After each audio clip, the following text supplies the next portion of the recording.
ধুলোবালি মাখা দূষণের আধারে ঢাকা ইট পাথরের নিঃসহজ শহরের জীবন থেকে কিছুটা সময়ের জন্য পালিয়ে যাওয়ার ইচ্ছা কি আপনার মনে উকি দেয়?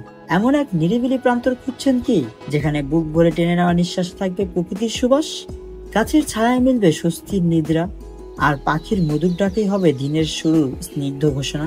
তাহলে শুনুন এক অনন্য গন্তব্যের কথা। একখণ্ড গ্রাম বাংলার পরশমাখা অথচ আধুনিকতার ছোঁয়ায় ছুঁয়ে থাকা এক স্বপ্নপুরী। প্রকৃতি যেখানে তার মমতা ঢেলে দিয়েছে অকাতরে, আপনাকে আমন্ত্রণ জানাচ্ছে এক মায়াবী পরিবেশ। আসসালামু আলাইকুম প্রিয় দর্শকবৃন্দ, আপনাদেরকে জানাই হৃদয়ের অন্তঃস্থল থেকে স্বাগতম নতুন এক ভিডিওতে। আজ আমরা চলেছি আশ্রীনগর রিসোর্টের পানে। যেহেতু রিসোর্টটি গাজীপুর জেলার প্রাণকেন্দ্রে জয়দেবপুরে অবস্থিত, আমরা বেছে নিয়েছি ভ্রমণের সহজ ও রোমাঞ্চকর মাধ্যম ট্রেন। সকাল 8টার তিস্তা এক্সপ্রেসে জনপ্রতি 45 টাকা ভাড়া দিয়ে 30 মিনিটে পৌঁছে গেছিলাম জয়দেবপুর। রেল থেকে নামবেন, নাইমা আপনারা রেল ক্রসিংটা এই পাশে আসবেন, আপনার উল্টা পাশে যে পাশে নামাই দেবে তার বিপরীত পাশে আসবেন। আইসা আপনার রাস্তায় আসবেন, রাস্তায় এসে বাম দিকে 4 থেকে 5 মিনিট হাঁটবেন, কলাপট্টি অথবা গ্রিন হসপিটালের নিচেই অটো পাওয়া যাবে। সো আমরা গ্রিন হসপিটালের নিচে যাচ্ছি, 4 থেকে 5 মিনিট লাগবে হাঁটতে। গ্রিন হসপিটাল থেকে আপনারা অটো পেয়ে যাবেন, পার পার্সন 30 থেকে 40 টাকা ভাড়া নেবে। সো মাত্র 20 থেকে 25 মিনিট লাগবে আসতে অটো দিয়ে।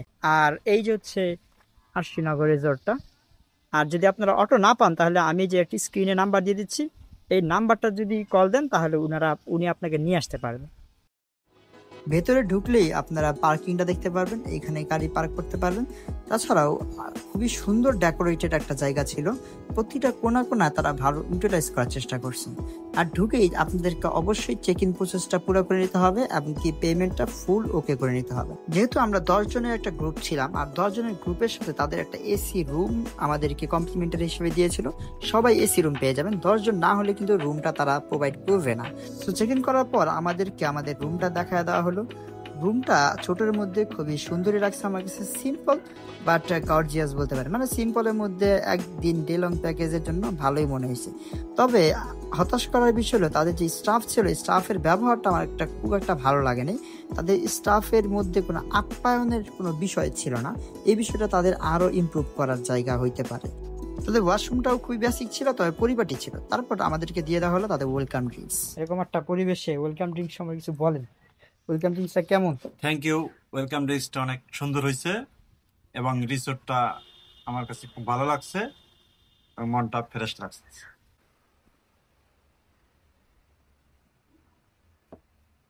ট্যাং, লেবু আর বরফ, ম্যাঙ্গো ফ্লেভার আমি পছন্দ করি। কিছুক্ষণ গাছের নিচে বসে খোলা বাতাস খেতে খেতে আমরা চলে গেলাম সকালের নাস্তাটা করার জন্য। আমাদের ট্রেন 8টায় থাকার কথা থাকলেও তার ট্রেনটা আসছিল 8:30টায়, যার কারণে আমাদের একটু লেট হয়ে গেছিল। সো সকাল নাস্তাটা করতে একটু লেট হয়ে গেছে, লেট বলতে না 10টার দিকে নাস্তাটা করছিলাম।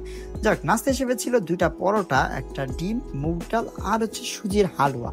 তাদের মুগ ডালটা আমি মুখে দিতেই বুঝতে পারছিলাম যে বেশ ফ্লেভারফুল এবং টেস্টি খাবার। তারা যারা বাবুর্চি ছিল সে ভালোই রান্না করছে আমার মতে। মুগ ডালটা ভালো ছিল এবং হালুয়াটাও যথেষ্ট ভালো ছিল। 2টা পরোটা একটু বড় সাইজের ছিল, ছোট সাইজের পরোটা ছিল না। 2টা পরোটাতে আমাদের সবার যারা গেছিলাম সবারই মোটামুটি পেট ভরে গেছিল আর কি। আর সবশেষ হয়েছিল কফি। কফিটা আমার কাছে খুব ভালোই লাগছে, অন্তত এই রাস্তাঘাটের 20 টাকা কফির থেকে অনেক বেশি মজার ছিল। নাস্তা শেষে আমরা বের হয়ে পড়লাম রিসোর্টটা এক্সপ্লোর করার উদ্দেশ্যে। চারদিকে ঘুরে ঘুরে দেখতেছিলাম, আর ওয়েদারটাও ছিল আমাদের অনুকূলে। যদিও রোদ টাইপেরই ছিল, কিন্তু চারদিকে এত বেশি বাতাস থাকার কারণে আমাদের কাছে জোশ লাগছে। আর বিকালের দিকে বাতাসটা মনে হয় আরো দ্বিগুণ বেড়ে গেছিল। তো চলুন আপনাদেরকে এক নজরে দেখাই এই রিসোর্টের খুঁটিনাটি, কোথায় কি আছে, কোথায় কি দেখতে পারবেন আপনারা। চলুন গাইজ, এনজয় করুন রিসোর্টের ভিউটা।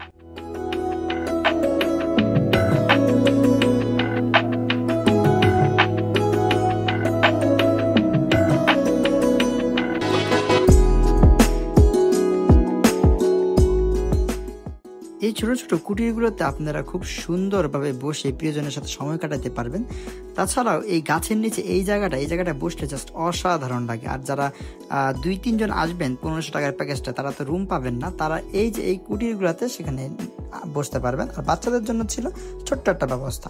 আর রিসোর্টের সবচেয়ে সুন্দর একটা জায়গা ছিল এই পুকুর ঘাটটা। এই পুকুর ঘাটে বসে আমরা বেশ ভালো এনজয় করছিলাম। আর চাইলে আপনারা এখানে বোটিংও করতে পারবেন এই পুকুরটাতে।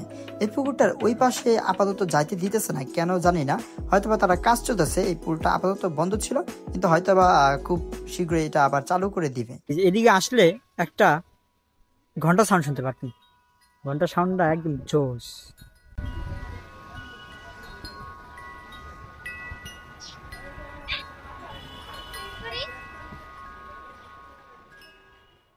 সো গাইস ব্রেকফাস্ট কইরা মোটামুটি এখন রেডি হয়ে গেছি সুইমিংয়ে লাভ দেওয়ার উদ্দেশ্যে। ব্রেকফাস্ট সবগুলো আইটেমই ভালো লাগছিল। আর এখানে ওয়েদারটা জোস, জাস্ট অসাধারণ ওয়েদার, এত সুন্দর বাতাস চারদিকে, মানে কি বলবো।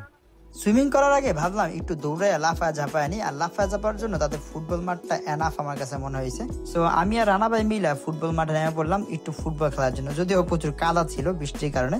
সো আমি গোল করলেও রানা ভাই বেচারা গোল করতে পারলো না, সে ওভার পাট নিতে গিয়ে দূরের থেকে শট করছে, শট করে গোল করতে পারেনি। আর ফুটবলটা পাম্প না থাকার কারণে পায়ে করতেছিল ব্যথা, সেই জন্য আর বেশি দূর খেলে টেলে নেই। তবে তাদের পুলটা জোস একটা ভিউ ছিল, তারা পুলের সামনে যে ধান ক্ষেতগুলো ছিল খুবই সুন্দর বাতাস ছিল, এবং কি আমার কাছে জোস লাগছে তাদের পুলে। যদি একটু অপরিষ্কার ছিল, ছোট ছোট ব্যাং লাফাইতেছিল এখানে, এটাই একটা ডিস্টারবেন্স ছিল। Time to swimming guys.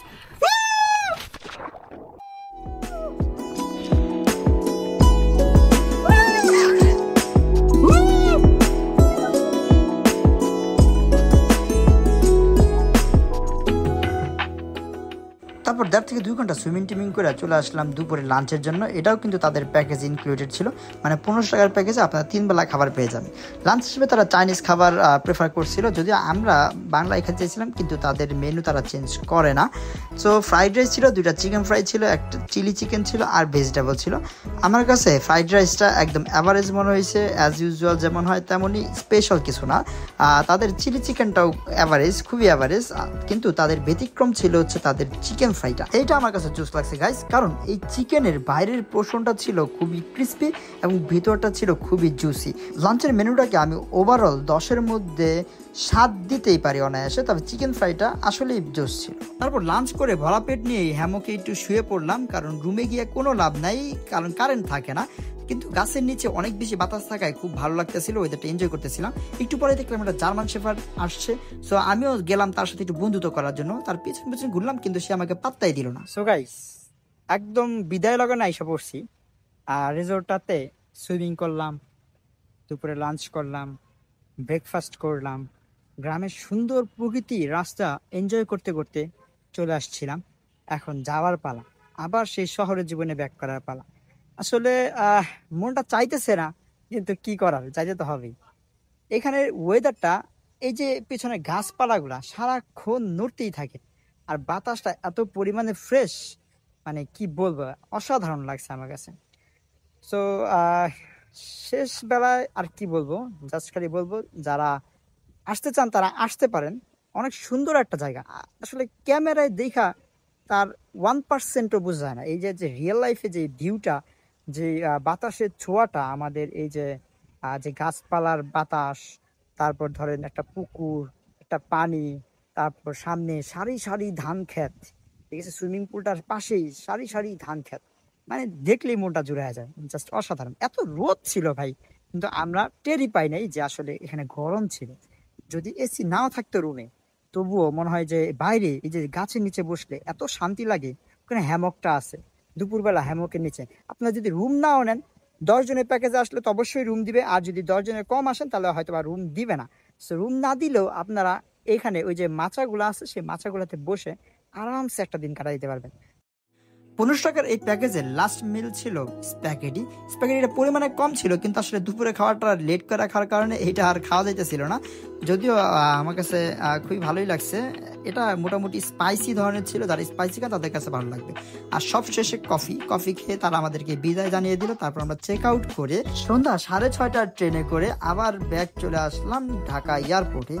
যদিও মন খারাপ লাগতেছিল, ব্যাক আসতে মন চাইতেছিল না, কিন্তু কি আর করার, যেখান থেকে আসছেন সেখানে তো আবার ফিরে যাইতেই হবে। যাই হোক গাইস, এই ছিল আজকের ভিডিও। ভালো থাকবেন, সুস্থ থাকবেন, দেখা হবে নেক্সট কোনো ভিডিওতে। আল্লাহ হাফেজ গাইস, টাটা, বাই বাই। পারলে একটা লাইক, একটা সাবস্ক্রাইব আর একটা কমেন্ট করে দিবেন প্লিজ।